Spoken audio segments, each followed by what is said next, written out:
좋은 아침입니다. 정말 좋아요? 오늘이 또 어떻게 하다 보니까 5월 18일이네요. 5.18. 소위 우리 한국 근대사에 있어서 잊어서는 안 될 민주화 운동이 일어났던 날, 또 수많은 또 비극들이 일어났고 또 상처와 아픔들이 있는 날이기도 합니다. 아마 이런 의미 때문에 한 나라가 좀 더 발전하고 또 앞으로 전진하지 않을까 생각을 합니다. 5월 18일 날 또 여러분과 함께 말씀을 가지고 나누게 되었습니다. 이 세상 나라를 보면 이렇게 폭압에 의해서, 폭력에 의해서 소위 이걸 우리가 전체주의라고 하죠. 전체주의. 다른 말로 해서 국가지상주의라고 얘기합니다. 이런 일들은 우리나라뿐만 아니라 전 세계 역사에서도 계속 반복되었습니다. 아마 그 중에 대표적인 것이 독일이었습니다. 아마 독일하면 1517년에 종교개혁이 일어났던 바로 그 나라. 말틴 루터를 떠나서는 생각할 수 없는 그 나라. 그러니 그 나라에 있는 모든 아이들은 태어날 때서부터 다 유아세례를 받습니다. 바로 어찌 보면 전체가 다 기독교 국가와 같은 그 나라에서 짐승보다도 못한 괴물 하나가 나타났죠. 나치 정권이라고 하는 것이죠. 그리고 거기 괴물의 우두머리가 히틀러였습니다. 1530년대에 전 세계 제1차 대전이 일어났고 1940년도에 또다시 세계 제2차 대전이 일어났습니다. 수천만 명을 죽였습니다. 거기에 제일 우두머리가 아시다시피 히틀러였습니다. 나치주의라고 하고 그들은 자기를 가리켰죠. 제3의 제국이라고 불렀습니다. 그리고 그 자기 안에 있는 모든 교회들마저도 제국 교회가 되기를 강요했습니다. 국가교회라고 할 수 있죠? 지금은 독일말로 란데스키르케라 하는데 국가교회, 그 국가교회를 세우면서 국가교회를 강요하면서 모든 목회자들, 모든 신도들은 우리에게는 유일한 국가 하나가 있고 그 국가에 수장이 있습니다. 여러분에게 이런 일들이 있다면 여러분들은 어떻게 하시겠어요? 아, 그럴 수도 있지. 그러나 여기에 뜻이 있었던 신학자들과 아주 소수의 그리스도인들이 이건 아닙니다. 이건 아닙니다. 하고 생겨난 것이 국가교회의 반대가 되는 고백교회라는 것이 생겼습니다. 독일의 그 유명한 고백교회.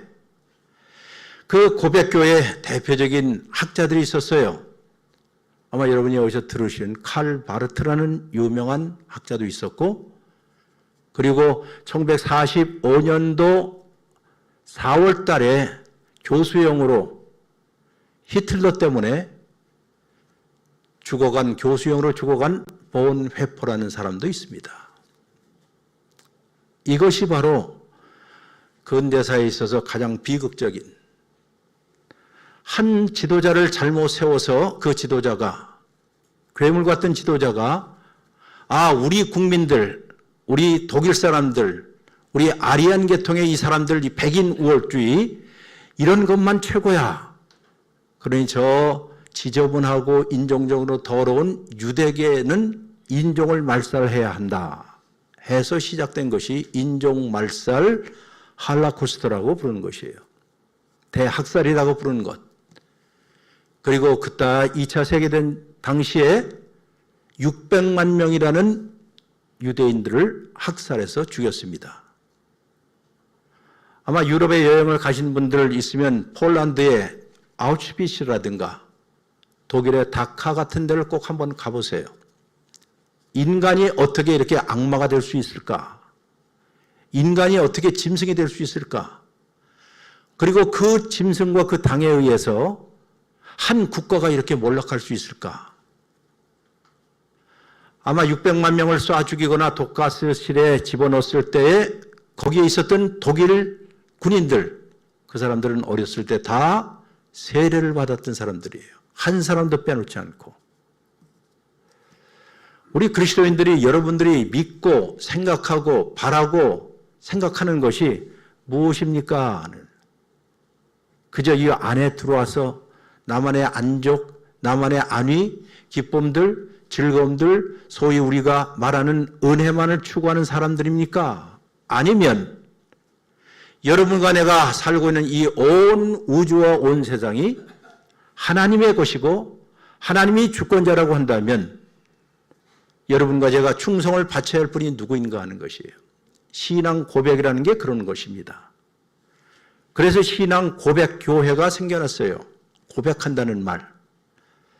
아마 여러분들이 교회에 올 때마다 아까 우리 집사님이 기도하셨던 것처럼 또 여러분들이 사도신경을 고백했던 것처럼 교회는 본질적으로 고백교회여야 합니다. 고백교회. 내가 믿는 하나님이 어떤 분이신가? 내가 믿는 예수 그리스도가 어떤 분이신가?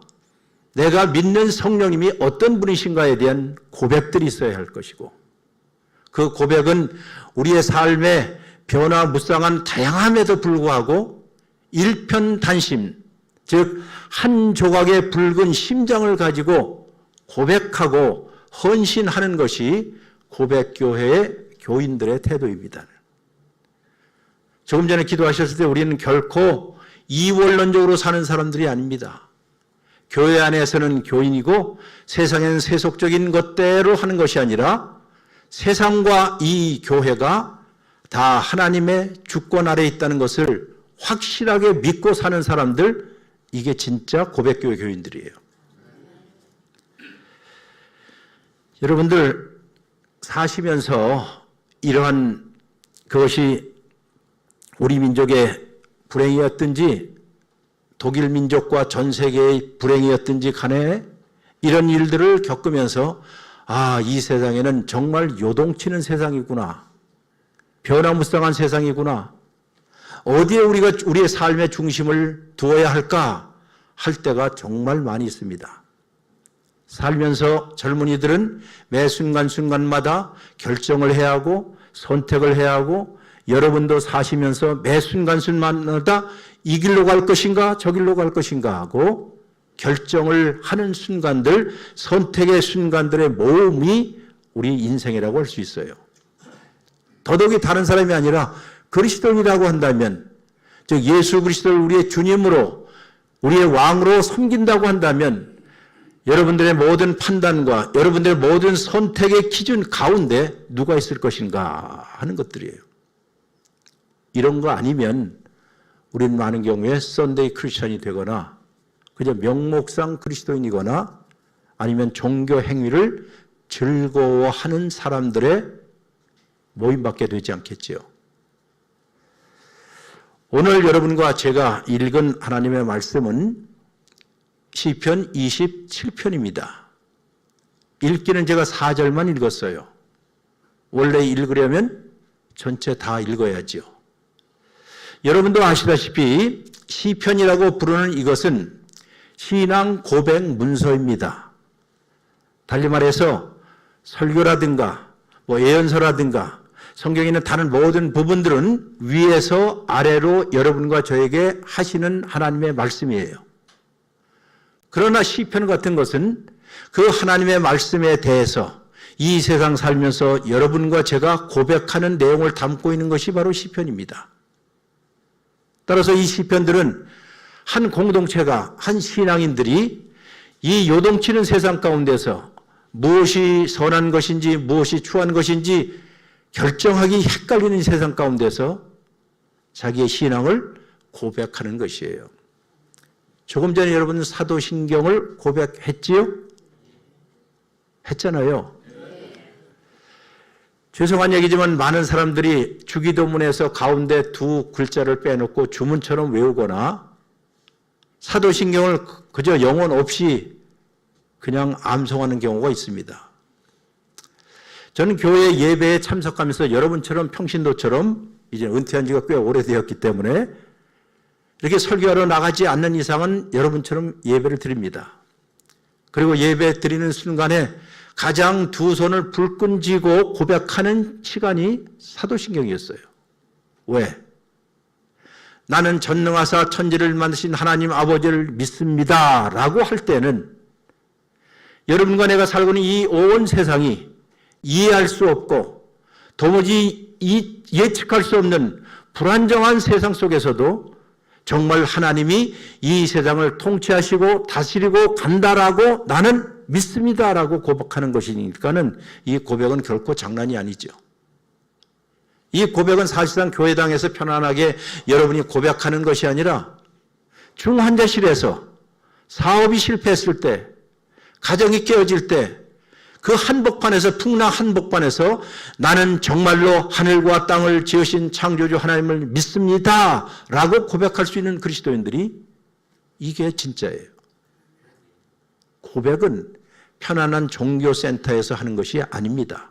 원래는 여러분과 제 삶의 일상에서 모든 일들이 제대로 돌아가지 아니할 때 그럼에도 불구하고 나는 믿습니다라고 얘기해요. 아니면 우리는 예수 그리스도를 믿습니다라고 고백하죠. 사도신경에서. 그게 무슨 뜻이겠어요? 구세주라고 한다면 나의 삶에 가장 비참한 바닥을 치는 환경 가운데 있다 하더라도 거기까지 오셔서 나를 다시 떠받치는 구원자가 있음을 나는 믿습니다라고 얘기하잖아요. 그게 고백교회 교인이에요. 여기 한샘교회는 모든 교인들은 평생 이런 의미에서 고백교회 교인들이 되시기를 주의 이름으로 바랍니다 하는 것이에요. 우리는 또 고백합니다. 나는 성령을 믿사오며 그랬지요. 성령을. 제가 좋아하는 찬송가 가운데 아마 오순절 교회 교인들이 좋은 얘기로 방방 뛰면서 부르는 찬송이에요. 성령이 오셨네, 성령이 오셨네. 그거 있죠? 있다고요. 후렴만 불러보실래요? 시작. 성령이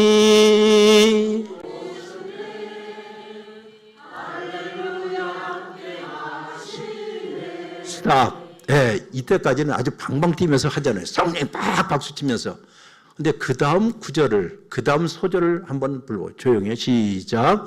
좁은 길을 걸으며 밤낮 기뻐하는 것 주의 영이 함께함이라. 솔직하게 얘기해서 좁은 길을 걷고 험한 길을 걷고 울퉁불퉁 길,고 깨어지는 길을 걷는데도 기뻐할 수 있어요? 기뻐할 수 있어요? 그런데도 이렇게 신나게 부르잖아요. 많은 경우에 우리는 이렇게 위선적인 신앙생활을 할 때가 많이 있습니다. 제가 그 찬송을 부르면서 성령이 오셨네, 성령이 계시네, 성령이 계시네, 우리와 함께 계시네. 그 다음 말 좁은 길을 걸으며 밤낮이래요. 주야로 혹은 평생에 정말 기뻐할 수 있을까? 그 이야기는 하나님 정말 그 가운데서도 주님과 함께 동행하는 그 즐거움을 맛보게 해주세요 하는 고백입니다. 모든 게 다 이루어서가 아니라 고백하는 찬송들이에요. 고백하는 찬. 넓은 길, 좋은 길 할 때 기뻐하는 것이 아니라 좁은 길을 걸으며 밤낮, 주야 아니면 불란서 말로 뭐죠? 여러분 잘 다니는 빵집 뜨레주로 빵집 좀 알고 다니세요. 뜨레주라는 말이 프렌치로 온종일이라는 뜻이에요. 온종일. 아, 내가 주야로 밤낮 온종일 뜨레주 내가 주 안에서 기뻐할 수 있기를 바랍니다 하는 사람들이에요. 그런 장로님들, 그런 권사님들, 그런 집사님들, 그런 교인들, 이런 사람들의 모임, 이것을 우리가 거룩한 교회라고 얘기해요. 물론 우리가 다 약합니다. 연약합니다. 혹은 넘어집니다. 실패합니다. 그래도 괜찮아요. 여러분 목욕탕을 왜 가십니까? 때가 많기 때문에 가는 거 아니에요?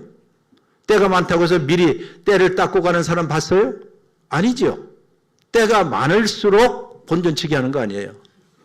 우리가 연약할 때에, 아직도 하나님과 멀었을 때에, 그때라도 한잔 하시고 교회 오셔도 돼요. 에?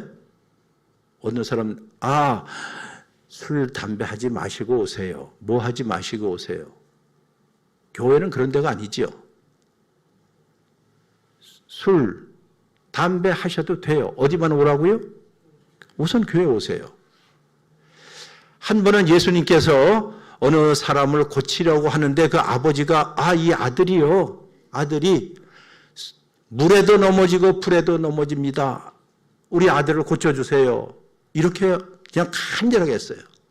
제가 그 구절을 보면서 멋진 말이다.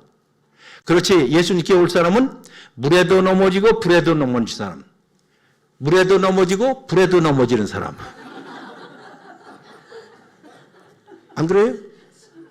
그렇잖아요. 다시 말해서 우리는 저 앞에 교회 문에 문턱이 높은 교회가 아니라는 것이에요.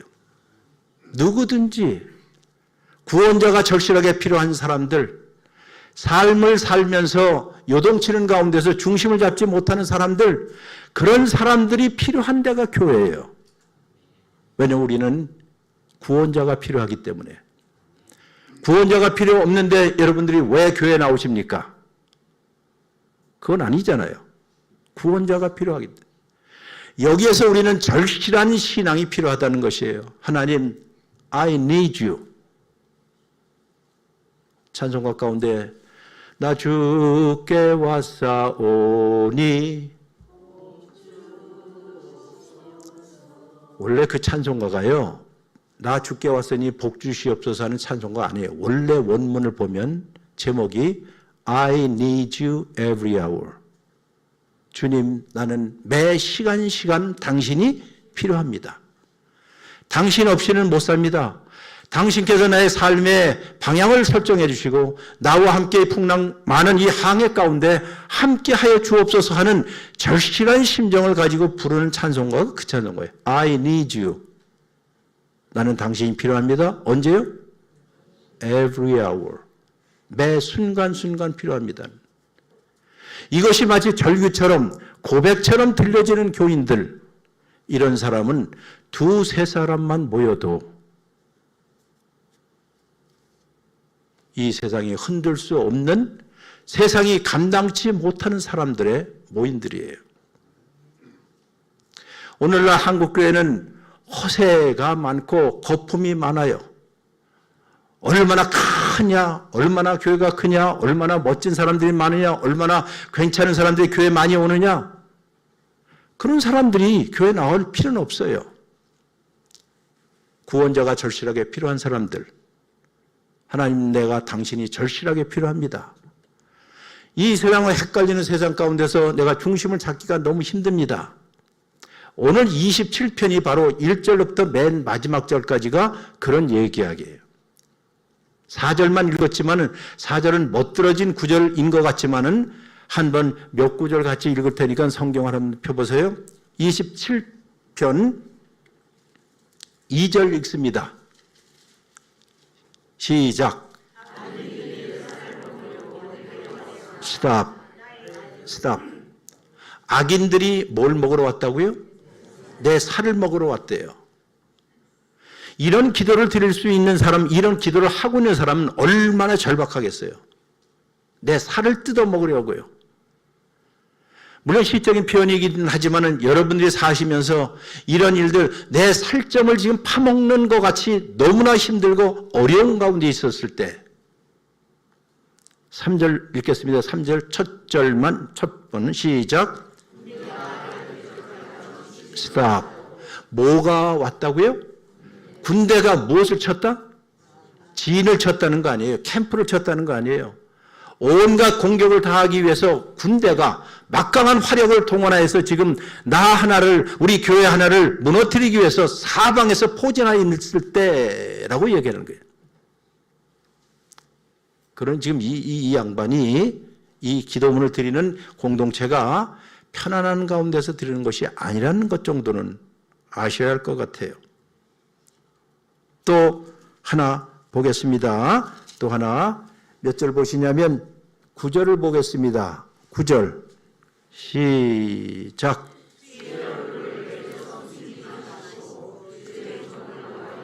스탑.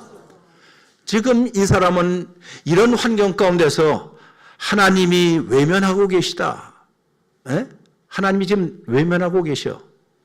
내가 부르짖어도 하나님께서 외면하시고 하나님께서 침묵하시고 하나님께서 아무런 대책을 간구하지 않은 것처럼 보이는 이런 상황 가운데, 그런 이건 정말 보통 하는 말로 미치고 어떻게 해요? 환장할 노릇이죠. 다른 사람에 의해서 버림을 받았다면 괜찮아요. 그런데 누구에게? 하나님께 버림을 받았다라고 생각하면 이거는 장난 아닙니다. 그래서 우리의 주 예수 그리스도께서 십자가에 못 박혀 달려 돌아가실 때 그 극심한 고난 가운데서 내가 하나님에 의해서 버림을 받았구나, 아버지마저도 나를 버렸구나 라고 하면서 외웠던, 암송했던 시편 22편 1절을 여러분 다 히브리어로 다 외우겠습니다. 시작. 찾아보지 마시고요. 엘리 엘리 라마 사박다니잖아요. 좀 배우면 좀 적용 좀 하세요. 다시 히브리어로 해봐. 시작. 그게 어디서 나온 말이라고요? 시편 22편 1절에 있는 말이에요.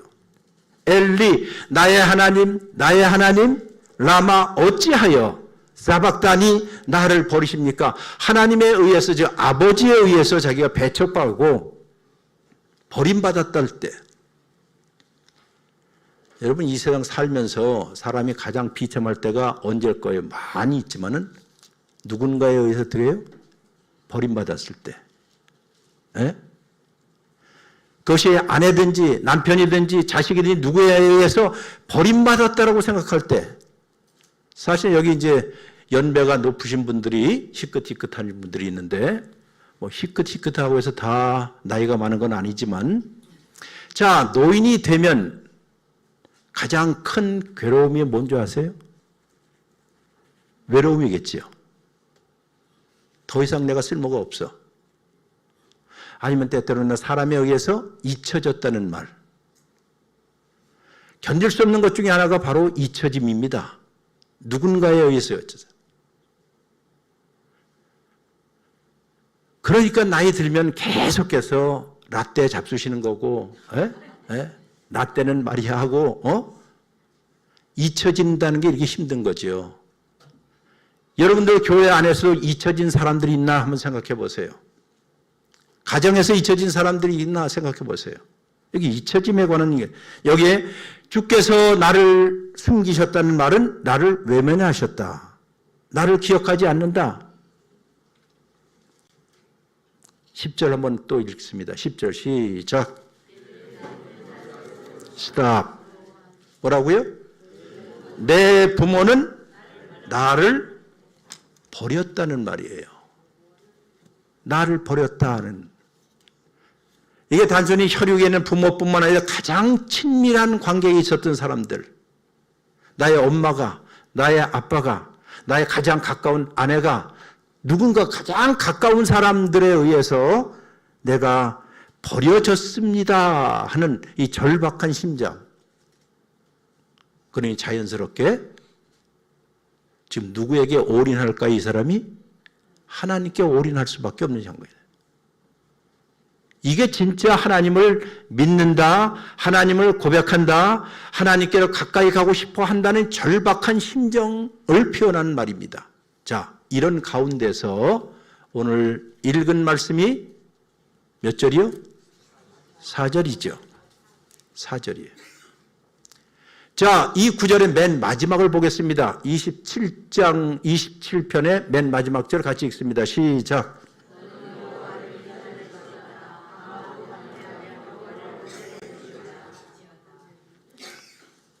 여보세요? 여기 주어가 누구예요? 여기 주어가 누구죠? 이 문장에? 너지요. 그럼 지금 고백하고 간절하게 부르짖고 정말 절망적인 상태 가운데 있는 사람을 향하여서 누군가가 너는 이라고 얘기하잖아요. 아, 그래요, 안 그래요? 그렇죠? 누굴까?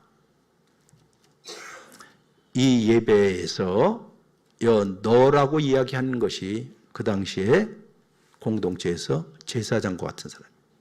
하나님을 대신하여서 여러분들 오늘 이 자리에 선 내가 여러분들에게 마치 구약에는 제사장이 이야기했던 여러분들 누구를 기다리라고요? 하나님을 기다리십시다. 하나님을 기다리십시다. 세상에 가장 힘든 것 중에 하나가 기다림 아니에요? 정말 기다림이에요. 언제 오시려나 그님은. 아마 여러분들도 여러분의 교회에 이제 담임 목사님을 지금 간절하게 기다리고 드디어 다음 주일날 오시잖아요. 그렇죠? 이 세상의 기다림 가운데서 가장 절박한 기다림에 대한 이야기가 이겁니다. 하나 좀 더 얘기를 할게요. 옛날 옛적에 제가 서부전선 최전방에서 근무했을 때 여기 나보다 군번 높은 사람 몇 사람 있는지 몰라도 12693526이에요. 그런데 최전방에서 서부전선을 했는데 한겨울에 영하 20도까지 내려가 눈이 엄청나게 내려오는데요. 밤 10시에 보초를 나갔습니다. 보초를 나가서 이 산 쪽에, 산 위에, MG50이라고 해서 산 위에서 보초를 서는데 나하고 같이 서야 할 고참은 안 나오고 나 혼자 보냈어요. 그러니까 그 한밤중에 쫄병이 얼마나 그때 이제 소문에 저 임진강을 넘어서 인민군들이 코를 베간다 무슨 온갖 신화 같은 이야기 했는데 거기에서 있는데 여러분 지금이야 이제 군인들 보면 여러분의 자녀를 보면 군화라는 게 있잖아요. 군화. 근데 그때는 군화라는 것은 1년에 한 번 휴가 나갈 때나 딱 싣는 거고 관물에다 딱 놓는 거고 대부분 노동화였어요. 통일화라고 노동화. 그냥 헝겊으로 되어 있는 그거예요. 노동하는 거예요. 자, 그거를 신고 그 다음에 양발이라는 것은 감히 쫄병은 새 양발을 신을 수가 없었어요. 누구에게? 고참에게 다 바쳐야 되니까. 그러니 그 양발을 빨아서 옛날엔 온수는 없었습니다. 산속에 들어가서 찬물로 해갖고 그 다음 내무반 안에 있는 빼치가에다가 몰래 한밤중에 몰래 놔요. 말리느라고. 근데 그게 바로 말립니까? 겉으로 볼 땐 말랐. 어쨌든 그걸 신고 대공초소에 보초 나갑니다. 10시에서 12시가 지납니다. 눈은 엄청나게 온 상태이고 엄청나게 추운데 12시 넘어서 또 보초 교대 안 와요. 1시가 돼도 안 와요. 2시가 돼도 안 와요. 3시가 돼도 안 와요. 4시가 돼도 안 와요. 5시가 돼도 안 와요. 6시가 돼도 안 와요. 내가 뭐를 기다리겠어요? 뭐를 기다리겠어요? 아침에 해가 뜨면 누군가가 보초 교대하고 오겠지. 그 8시간 동안 제가 대한민국 인권위원회가 지금 소송을 할까 말까 하는데 그때 완전히 동상 걸렸어요. 동상. 그런데 아침녘이 되었을 때 저 멀리서 먼동 틀 때에 그 아침 햇살을 보면서 울컥한 마음이 들었어요. 아, 날은 긴 밤은 지나고 날은 밝아올 거야. 그리고 기대에 못지않게 6시 반쯤에 고참이 와서 교대를 해줬던 이런 일들 수없이 많았어요. 아, 기다림이라는 게 이런 거구나. 고통 가운데서 괴로움 가운데서 아무런 희망이 없는 가운데서 기다린다는 것이 얼마나 힘들겠어요. 사실상 신앙이 무엇이냐라고 누군가가 나에게 물어본다면 쉽게 여겨요. 견디고 버텨야 돼. 견디고 버텨야 되죠. 왜? 밝아오는 아침은 반드시 오기 때문이라는 거예요. 이거를 믿는 사람들, 반드시 하나님의 정의로움의 오심이 있을 거라고 믿기 때문에 지금도 여러분과 제가 혼란하고 혼탁한 세상 속에서 지금 기다리고 있는 거 아니겠어요? 그래서 맨 끝에 가서 제사장이 예배 드리러 온 여러분들, 탄식하는 사람들에게 향하여서 여러분들 여호와를 기다리십시오. 어떻게 기다리라고요? 그 다음 강하고 담대하게 기다리십시오. 그리스도인이 이 세상 살아가는 것은 이렇게 살아가는 것입니다. 그러면 이제 오늘 성경 이 설교의 이제 핵심까지 왔어요. 요동치는 삶 속에서도 관조할 수 있는 힘이 어디서 올까? 살면서 버거운 상대를 만났을 때도 담대하게 직면할 수 있는 능력은 어디서 올까? 풍랑 속에서도 흔들림이 없이 탈을 잡고 키를 잡을 수 있는 용기는 도대체 어디서 올까? 전쟁의 나팔 소리가 들려올 때도 두려워하지 않는 강심장은 도대체 어디서 올까? 변화무쌍한 길 속에서도 나는 고정점을 발견할 수 있을까? 변화무쌍한 세상 가운데서도 고정점이라는 게 있을까? 고정점을 발견할 수 있을까? 하는 거는 스테일 포인트라고 그래요. 옛날 제가 60년대 여기 과천에 와서 살 때 그때는 마차들도 많았습니다. 농사지으러 가는 마차도 있는데 마차 기억하시죠? 기억한다고 좀 얘기해 주세요.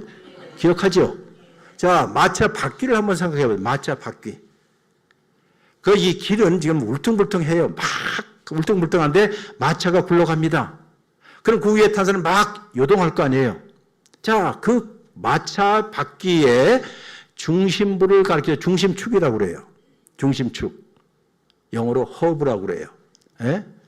공항도 허브 공항이 있는 것처럼 허브라고 그래요. 그리고 여기는 뭘까요? 이쪽으로 있는 거는 바퀴살이라고 그러죠. 바퀴살. 화살처럼 이렇게 딱 방사형으로 되어 있습니다. 자, 이 마차 바퀴를 여러분 상상해 보시고 지금 도로는 비포장도로 울퉁불퉁해요. 막 흔들려요. 그런데 이 바퀴살에 바깥에 있을수록 무엇하죠? 흔들리죠. 그럼 어디로 가야 돼요? 원래는 중심부로 가면 안 흔들리죠. 아니면 여러분들이 옛날 국민학교 다니던 시절에 문방구 앞에서 이렇게 뺑뺑이 돌리는 거 있잖아요. 뺑뺑이 탁 찍잖아요. 자, 바깥에 찍으면 이 뱅뱅 돕니다. 그러나 정 가운데 찍으면 흔들려요? 안 흔들려요? 안 흔들리죠. 이런 예예요. 요동치는 이 세상 가운데서도 여러분과 제가 흔들리지 않는 고정점을 발견하는 것, 중심부로 가까이 갈수록 그렇다는 거예요. 하나님께로 가까이 갈수록 흔들리지 않는다는 거예요. 그로부터 멀리 있으면 흔들리고 요동칠 것이에요. 그래서 이 27편 전체를 보면 흔들리는 요동치는 가운데서 그가 고정점, 스틸 포인트 아니면 중심부를 찾은 고백이 바로 4절입니다. 한번 4절 다 같이 한번 읽어보겠습니다. 제가 듣건데 제가 설교를 길게 한다고 불평하는 사람이 있거든요. 그러니까 다음 주일만 참으면 돼요. 네. 자, 4절 읽습니다. 시작.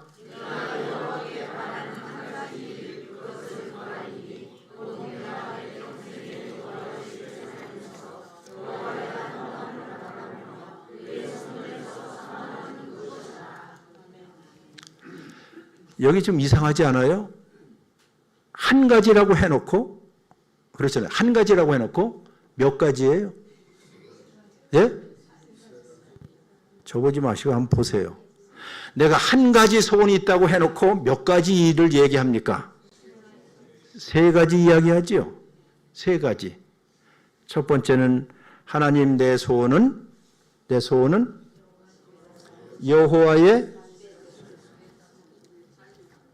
여호와의 집에 사는 겁니다. 그랬죠. 여호와의 집에 사는 겁니다.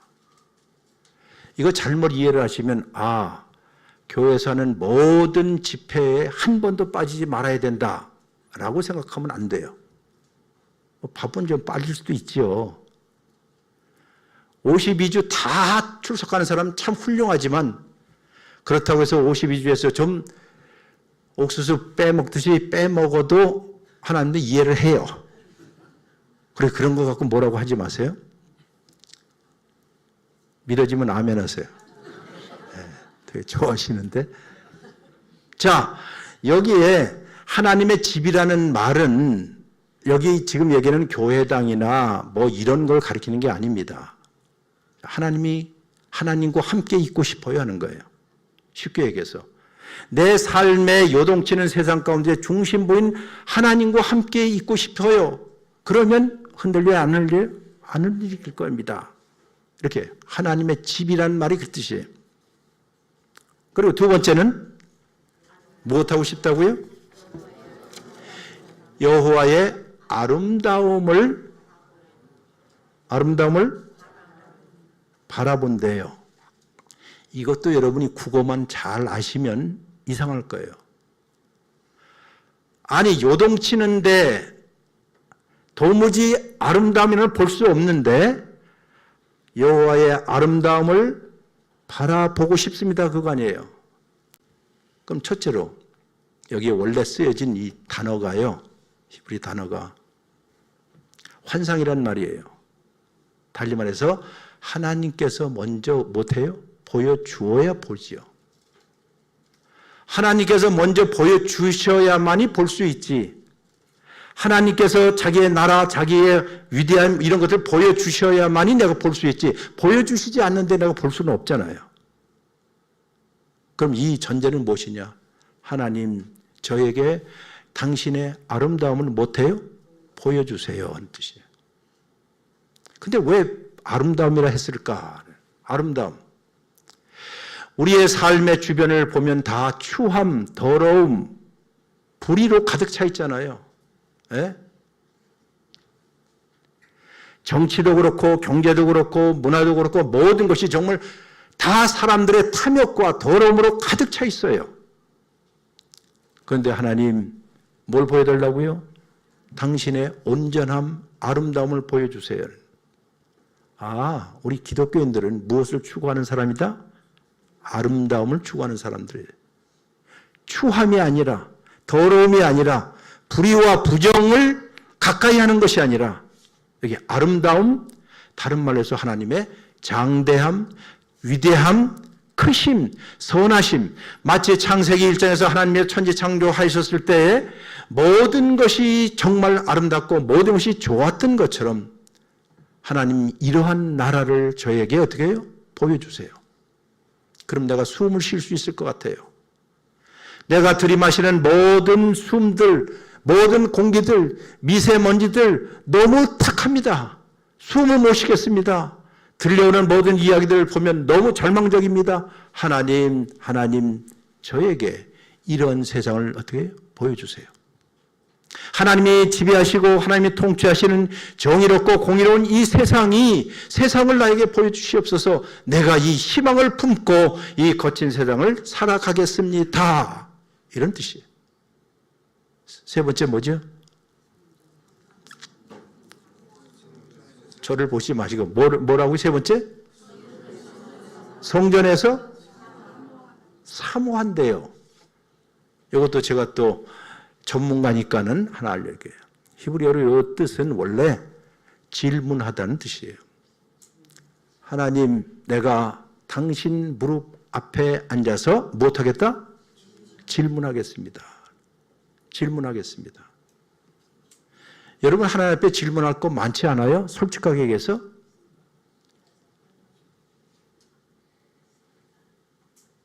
솔직하게 질문해야죠.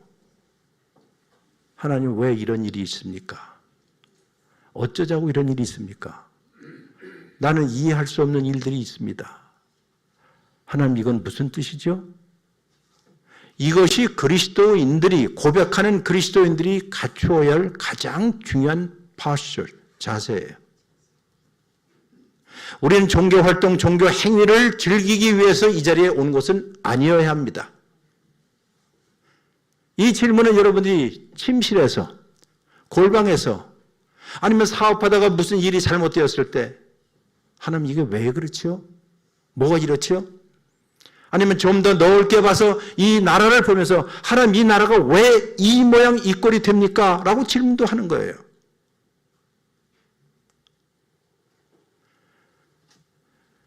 자녀에 대한 질문도 있고요. 자기 부모에 대한 질문도 있고 무엇보다 자기 자신에 관한 질문도 해야 돼요. 누구 앞에서요? 하나님 앞에서 한다는 뜻이에요. 이게 질문한다는 뜻이에요. 하나님, 내가 왜 지금 살고 있지요? 육체가 점점 연약해집니다. 힘들어요. 왜 이렇죠? 하나님, 왜 이 세상에는 악함하고 추함이 가득 차 있습니까? 하나님, 어느 길로 가는 것이 낙원으로 가는 길일까요? 하나님 발 앞에 앉아서 무슨 질문이라도 하세요, 그 뜻이에요.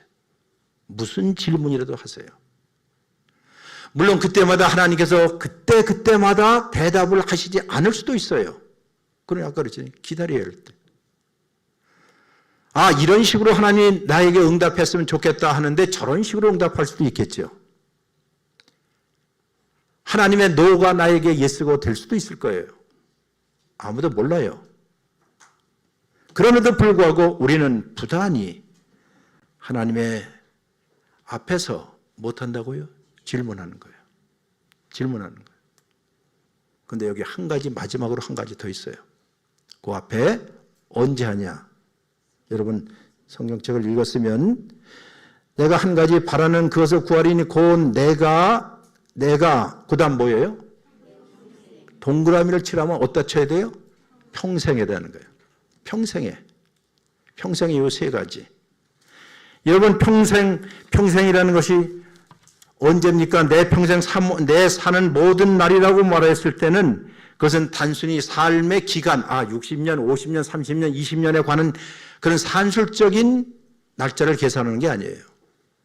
내 평생이라고 할 땐, 내 평생의 모든 날이라고 할 때는 내 삶에서 멋진 날들이 있을 거예요. 여러분 멋진 날 있었어요? 없었어요? 예? 옛날이었죠. 멋진 날이 있었어요. 여러분의 삶 가운데 위대한 날도 있었을 것입니다. 학위를 딴 날이 있거나 직장에 정말 제대로 가서 승리하는 날도 있을 것이고, 그러나 우리의 삶 가운데 모든 날이라고 할 때는 그것만 아니라 비참한 날도 있었고 고단한 날도 있었어요. 아니면 길고 긴 어둠 속에서, 어둠의 밤 속에서 고민하던 날들도 있어요. 아니면 지금도 있을지도 모르죠. 아니면 찬란한 아침의 들녘을 바라보면서 우리 모든 날 속에는 또 이것도 있어요. 여러분의 자녀, 여러분의 아이를 여기 데리고 와서 목사님 앞에서 못 받아요? 세례 받았을 때. 그때를 기억하십니까? 세례 받기 위해서 어린아이를 품에 안고 서 있을 때나, 아니면 내가 사랑했던 나의 부모, 나의 친척, 나의 가장 가까운 사람을 땅에 묻어야만 하는 장례 예배를 드렸을 때, 그렇게 앉을 때나, 전쟁의 날이나 학교 입학식 날이나 산의 정상에 있을 때나 중환자실에 누워 있을 때나, 이 모든 평생의 날, 하나님을 갈망하고 하나님을 사모하고 그의 임재를 경험하는 것, 이것이야말로 진짜 예배 행위가 아니고 무엇이겠느냐. 이제 말씀을 마칩니다. 이것이 바로 우리 고백교회 교인들이, 경건한 그리스도인들이 바라봐야 할 딱 한 가지 소원이에요. 한 가지 소원. 바깥 세상이 흉흉하고 세찬 바람이 불수록 그리스도인들은 하나님 곁에서 중심축에 가까이, 그리고 그를 예배하고 그를 갈망하고 그에게 질문하고, 이런 의미에서 교회는 거룩하신 이 하나님을 예배하고 그분의 아름다움과 위대함을 동경하고 갈망하고 그리워하고 신앙의 실존적인 질문들을 하고 대답하는 일들에 몰두하는 신앙 공동체가 되시기를 주의 이름으로 축원합니다. 기도합니다. 주님 감사합니다.